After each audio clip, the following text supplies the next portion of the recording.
teewaay bi fii mooy tey ji dama ñëwoon fii pour présider ak sama les jeunes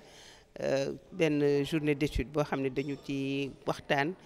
ak jigéen ñi nga xam dañu engagé en politique. ñun suñu association duñ def politique mais ñi nga dañu jàppale jigéen ñi nga xam ne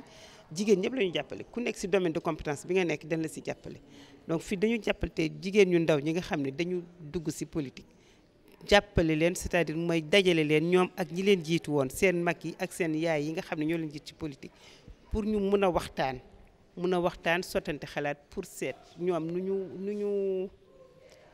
ndono bi nuñ koy joxalante ba nga xam ne du génn ci loxo jigéen ñi premièrement. deuxièmement jigéen ñi gën a wóolu seen bopp gën a am taxawaay boo xam ne moo leen di yóbbu ci bokk ci fi ñu dem ba yegg fa ñu doxalee fa ñu dogalee ak fa ñu ci parti ak ci état bi voilà. ñoo ngi koy suivre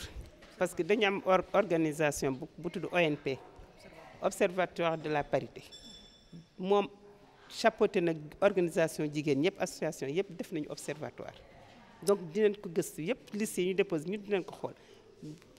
pour l'instant objectif moo doon seet ndax respecté nañu loi sur la parité que liste yëpp paritaire nañu bu liste paritaire yi nag alhamdulilah bu ko defee dem vote moo ci des mais liste bu ci paritaire daañu jàppale jigéen ñi nga xam ne ñoo fa nekk buñ ko buggee ñu jàppaleen ñu dem ci yoon seet def recours yi ñu war a def. waaw en fait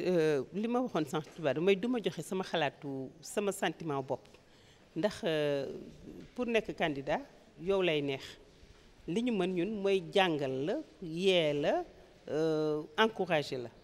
mais ki war a nekk candidat moom mooy seet ba xam ne moom seet na ne ki taxaw def candidature def na ne